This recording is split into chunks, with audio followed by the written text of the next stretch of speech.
देशभरात मतदानाच्या टक्केवारीत घट झाली। लोकसभा निवडणुकीच्या दुसऱ्या टप्प्यात फक्त 66.93% मतदान झालंय। महाराष्ट्रात सर्वात कमी 58.09% मतदान झालंय, तर उत्तर प्रदेशात नीचांकी 54.85% मतदान झालंय। कोल्हापुरातील महायुतीचे उमेदवार संजय मंडलिक आणि हातकणंगलेतील उमेदवार धैर्यशील माने यांच्या प्रचारार्थ पंतप्रधान नरेंद्र मोदी यांची सभा कोल्हापुरात आयोजित करण्यात आली आहे। कोल्हापुरातील तपोवन मैदानात संध्याकाळी 4:30 वाजता सभा होणार आहे। मुख्यमंत्र्यांनी सभास्थळाची पाहणी केली। पंतप्रधान नरेंद्र मोदी सोलापूर दौऱ्यावर देखील येणार असल्यामुळे सुरक्षेच्या कारणास्तव सोलापुरातील वाहतुकीच्या मार्गात बदल करण्यात आलाय। सोलापूर विमानतळ ते होम मैदान परिसरातील रस्ता वाहतुकीसाठी बंद असेल। भाजप उमेदवार राम सातपुते यांच्या प्रचारार्थ सोमवारी मोदींची सभा होणार आहे। राष्ट्रवादीच्या उमेदवार अर्चना पाटील यांना सायबर सेल विभागाकडून क्लीन चिट मिळाली आहे। अर्चना पाटील यांनी गर्दी जमवण्यासाठी पैसे देऊन लोक बोलवल्याची तक्रार महाविकास आघाडीचे उमेदवार ओमराजे निंबाळकर यांनी केली होती। मात्र ते व्हिडिओ खोटे अर्थात एडिटेड असल्याचं सायबर अहवालात समोर आलंय। शरद पवारांच्या सातारा जिल्ह्यात 2 सभा होणार आहेत। दहिवडी इथे माढा उमेदवार धैर्यशील मोहिते पाटील यांच्या प्रचारार्थ, तर पाटण इथे सातारा लोकसभा उमेदवार शशिकांत शिंदे यांच्या प्रचारासाठी पवारांची सभा होतीये। येत्या 24 तासात महायुतीच्या सर्व जागांबाबत घोषणा होणार असल्याची माहिती सूत्रांकडून मिळाली आहे। यात ठाणे आणि नाशिकची जागा शिवसेनेकडेच राहणार असल्याचं बोललं जात आहे, तर पालघर आणि दक्षिण मुंबईच्या जागेवरून अजूनही रस्सीखेच सुरू असल्याची माहिती आहे। दरम्यान ठाण्यातून रवींद्र फाटक आणि प्रताप सरनाईक यांच्या नावाची चर्चा आहे, तर दक्षिण मुंबईतून यामिनी जाधव आणि मंगल प्रभात लोढांच्या नावाची चर्चा आहे। सांगलीमध्ये उपमुख्यमंत्री देवेंद्र फडणवीसांची सभा होणार आहे। महायुतीचे उमेदवार संजय काका पाटील यांच्या प्रचारासाठी फडणवीस सभा घेणार असून ते मतदारांशी संवाद साधतील। लातूरमधील महाविकास आघाडीचे उमेदवार शिवाजीराव कोळगे यांच्या प्रचारासाठी प्रियांका गांधी मैदानात उतरले आहेत। प्रियांका गांधींच्या सभेकडे राजकीय वर्तुळाचं लक्ष लागलंय। भाजपनं जे राम मंदिर बांधलं ते प्रत्येक हिंदूंचं श्रद्धास्थान आहे, त्यासाठी भाजपमधील अनेकांनी बलिदान दिलं असं भाजपचे नेते संजय पांडे यांनी म्हटलं। देशाची जनता सुज्ञ असून या निवडणुकीत भाजप 400 पार करून मोदींना तिसऱ्यांदा पंतप्रधान करणारच असा विश्वास त्यांनी व्यक्त केला। कल्याण लोकसभेत श्रीकांत शिंदे शिक्षक आणि विद्यार्थ्यांना मतदानाचा टक्का वाढवण्याचं आवाहन करतायत। मतदारांची जेवढी टक्केवारी वाढवाल तेवढ्या अधिक लीडनं मी निवडून येईन असं श्रीकांत शिंदे म्हणाले। लोकसभा निवडणुकीत पुणे जिल्ह्यातून एकूण 12 उमेदवारांचे अर्ज बाद झालेत। पुण्यातून 1, शिरूरमधून 11 तर मावळमधून 4 अर्ज बाद झाले। राज्यामध्ये उन्हाचा कडाका वाढल्यानं कमाल तापमानाचा पारा पुन्हा 40शी पार गेलाय, तर राज्याच्या विविध भागात वादळी पावसाचा तडाखा सुरू आहे। आज कोकणात उष्ण आणि दमट हवामानाचा, तर मध्य महाराष्ट्र, मराठवाडा आणि विदर्भात तुरळक ठिकाणी वादळी वारे आणि विजांसह पावसाचा इशारा हवामान विभागानं दिलाय।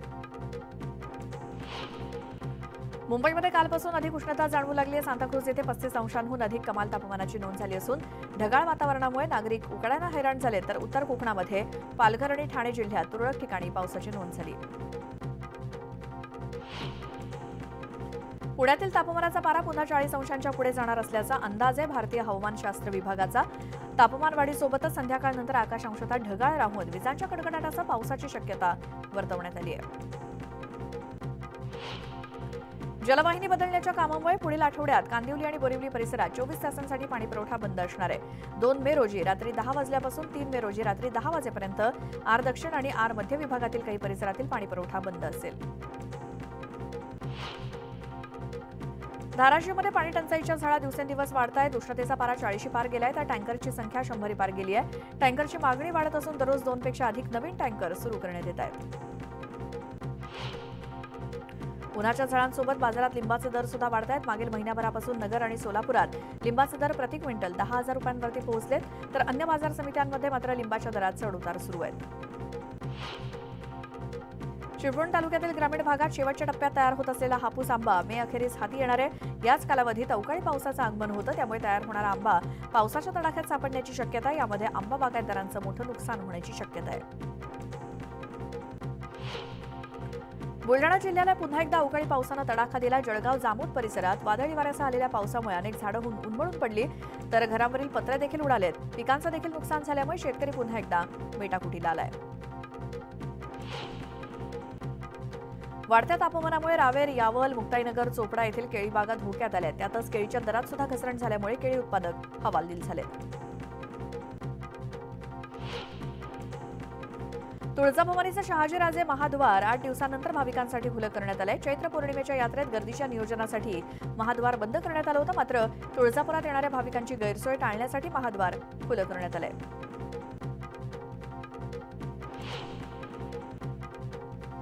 नवी मुंबई महापालिका कार्यक्षेत्रात 535 इमारती धोकादायक असून या इमारतींचं स्ट्रक्चरल ऑडिट करण्याचे आदेश महापालिका आयुक्तांनी दिलेत.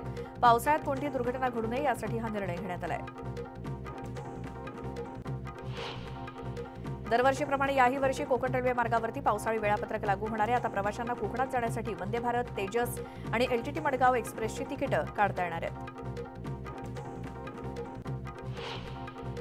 रेल्वे रूळ, ओव्हरहेड वायर, सिग्नल यंत्रणा आणि पायाभूत कामांसाठी रविवारी मध्य रेल्वेवर ठाणे कल्याण अप आणि डाऊन धीम्या मार्गावरती ब्लॉक घेण्यात येणार आहे. तसंच पश्चिम रेल्वेवरती आज रात्रकालीन ब्लॉक असल्यामुळे रविवारी दिवसकालीन ब्लॉक असणार नाही.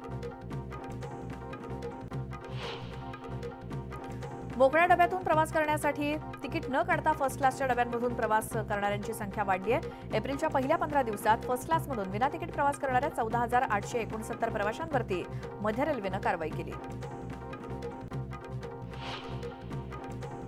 पश्चिम रेल्वेच्या प्रवाशांच्या वाढीव लोकल फेऱ्यांची प्रतीक्षा येत्या 2 महिन्यामध्ये संपणार आहे. कांदिवलीपर्यंत जून अखेर 6वी मार्गिका रेल्वे वाहतुकीसाठी खुली करण्याचं नियोजन पश्चिम रेल्वेनं केलंय. त्यामुळे पावसाळ्यातील सर्वसामान्यांचा लोकल प्रवास सुलभ होणार आहे. मध्य रेल्वेवर उन्हाळ्याची सुट्टी आणि निवडणुकीच्या मतदानासाठी मतदारांना जाता यावं यासाठी विशेष रेल्वेगाड्यांची सुविधा उपलब्ध करून दिली आहे. प्रवाशांच्या मागणीला आणि अतिरिक्त गर्दी लक्षात घेऊन दादर गोरखपूर, एलटीटी गोरखपूर आणि सीएसएमटी दानापूर दरम्यान 12 अतिरिक्त अनारक्षित उन्हाळी विशेष रेल्वेगाड्या चालवण्याचा निर्णय घेण्यात आलाय. मुंबई अहमदाबाद राष्ट्रीय महामार्ग प्रवाशांसाठी जीवघेणा ठरतोय. गेल्या 3 महिन्यात अपघातांनी 100 ओलांडली असून हे अपघात नेमके कोणत्या कारणांमुळे होत आहेत, त्याला जबाबदार कोण असा प्रश्न या निमित्तानं उपस्थित होतोय. मुंबईतले खड्डे बुजवण्यासाठी महापालिकेनं गेल्या वर्षीपासून पावसाळ्यामध्ये मास्टिक कुकर मशीनचा वापर करण्यास सुरुवात केली. मात्र या यंत्राचा वापर पारदर्शकपणे व्हावा आणि त्याची सद्यस्थिती समजावी यासाठी या मशीनवरती जीपीएस बसवून त्यावरती मोबाईल ॲपद्वारे देखरेख ठेवण्याचा निर्णय मुंबई महापालिकेनं घेतलाय.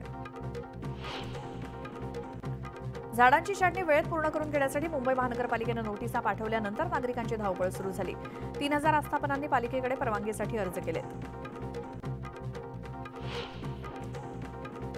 मुंबईतील झोपडपट्ट्यांमधील स्वच्छतेसाठी 100 कोटी रुपयांचं कंत्राट देण्याचा निर्णय मुंबई महापालिकेने घेतलाय. मात्र कंत्राटदार पुढे येत नसल्यामुळे निविदा प्रक्रियेला 6व्यांदा मुदतवाढ देण्याची नामुष्की पालिकेवर ओढावली.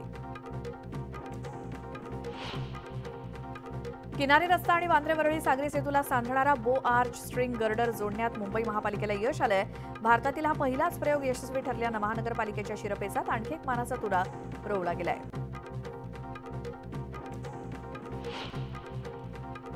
ठाणे महानगरपालिकेच्या प्रदूषण नियंत्रण विभागानं शहरातील हवेच्या गुणवत्तेची तपासणी केली असून त्यात शहरातील हवेचा गुणवत्ता निर्देशांक 65 ते 85 दरम्यान आहे. हवा प्रदूषण रोखण्यासाठी पालिकेनं केलेल्या उपाययोजना आणि त्यातच वातावरणात झालेले बदल यामुळे शहरातील खालावलेला हवेचा स्तर आता काहीसा सुधारलाय. एकीकडे धारावी पुनर्विकास प्रकल्प न्यायालयात प्रलंबित असतानाच या प्रकल्पाचं काम सुरू करण्यात आलं आणि या पार्श्वभूमीवर प्रकल्पाचं काम न्यायालयाच्या अंतिम निर्णयाच्या अधीन ठेवण्यात यावं. न्यायालयानं आमच्यावरती झालेला अन्याय तसंच अशा परिस्थितीत आमचं होत असलेलं नुकसान आणि अडचणी लक्षात घ्याव्यात अशी मागणी सौदी अरेबियातील सेकलिंग कंपनीनं शुक्रवारी उच्च न्यायालयात केली. नॅशनल टेस्टिंग एजन्सीनं रविवारी जाहीर केल्याप्रमाणे common university entrance test undergraduate 2024 साठी अर्ज करण्याची अंतिम मुदत 5 एप्रिल 2024 पर्यंत वाढवण्यात आली आहे. ज्या उमेदवारांनी अद्याप या परीक्षेसाठी अर्ज केलेला नाही ते एनटीए सीयूईटी एक्झामच्या अधिकृत वेबसाईटला भेट देऊन ऑनलाईन अर्ज करू शकतात. एप्रिल आणि मे महिन्यामध्ये निवासी मिळकत करावरती 10% सूट असल्यानं पुणे महापालिकेच्या तिजोरीत पैसे जमा होण्यास सुरुवात झाली आहे. गेल्या 26 दिवसात 253 कोटी 45 लाख रुपये जमा झालेत आणि या 2 महिन्यात 1000 कोटींपेक्षा जास्त उत्पन्न मिळेल अशी शक्यता प्रशासनातर्फे व्यक्त करण्यात आली आहे. प्रवाशांनी पिण्याच्या पाण्यासाठी गाडीतून खाली उतरू नये आणि स्थानकावरील गर्दीत भर पडू नये म्हणून गाडीतच मोफत पिण्याचं पाणी देण्याची सुविधा पुणे रेल्वे स्थानकावरती सुरू करण्यात आली आहे. पुण्याच्या विभागीय रेल्वे व्यवस्थापिका इंदू दुबे यांच्या हस्ते हा उपक्रम सुरू करण्यात आलाय. केंद्रीय लोकसेवा आयोगातर्फे 2025 मध्ये होणाऱ्या विविध भरती परीक्षांचं वेळापत्रक प्रसिद्ध करण्यात आलं. त्यामुळे आता यूपीएससीच्या परीक्षांची तयारी करणाऱ्या उमेदवारांना वेळापत्रकानुसार अभ्यास करता येणार आहे. परीक्षांच्या तारखा, परीक्षांची नोंदणी याबाबतची माहिती जाहीर केली जाईल. रेल्वे स्थानकं, मॉल, बस स्थानकं आणि इतर ठिकाणी जवळचं भाडं नाकारणाऱ्या रिक्षा चालकांना वाहतूक पोलिसांनी दणका दिलाय. मुंबई वाहतूक पोलिसांनी हाती घेतलेल्या 15 दिवसांच्या विशेष मोहिमेत भाडं नाकारणाऱ्या 32,000 चालकांवरती कारवाई करण्यात आली आहे. याचसोबत अन्य नियमांचं उल्लंघन केल्या प्रकरणात रिक्षा चालकांवरती दंडात्मक कारवाई करण्यात आली आहे. सह्याद्री व्याघ्र प्रकल्पामध्ये मे महिन्यातील तिसऱ्या आठवड्यात चंद्रपूर जिल्ह्यातील 2 वाघांना हलवण्याच्या हालचाली सुरू झाल्यात. राष्ट्रीय व्याघ्र संवर्धन प्राधिकरणानं सह्याद्री व्याघ्र प्रकल्पात 8 वाघांना सोडण्यास हिरवा कंदील दिलाय. त्यामुळे शून्य वाघ असलेल्या जंगलात लवकरच वाघाची डरकाळी ऐकू येणार आहे.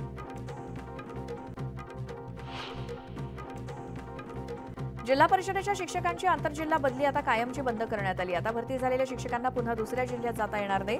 एकाच जिल्ह्यात त्यांना निवृत्त होईपर्यंत ड्युटी करावी लागणार आहे. वीज वाहिन्या, फीडर, पिलर किंवा वितरण पेट्यांजवळ कचरा जाळण्यात येत असल्यामुळे वीज यंत्रणेला धोका निर्माण होऊन सर्वसामान्य नागरिकांच्या जीवावरती बेतणारे प्रसंग सुद्धा उद्भवण्याची शक्यता असते. सोबतच वीज वितरण कंपनीला मनस्ताप सहन करावा लागतो. जनतेच्या पैशाचा अपव्यय होतो. त्यामुळे वीज यंत्रणेजवळ कचरा टाकू नये तसंच तो जाळू नये असं आवाहन महावितरणनं केलंय. पिंपरी चिंचवड शहरातील अनधिकृत बांधकामं आणि रेड झोनचा प्रश्न कसा सोडवणार असे प्रश्न उपस्थित करत citizen forum of Pimpri Chinchwad संस्थेनं लोकसभा निवडणुकीच्या पार्श्वभूमीवर नागरिकांचा जाहीरनामा प्रसिद्ध केलाय. पर्यावरण, नदी सुधार हे मुद्दे शहर विकासात परिवर्तन घडवतील असा दावा सिटीझन फोरमनं केला.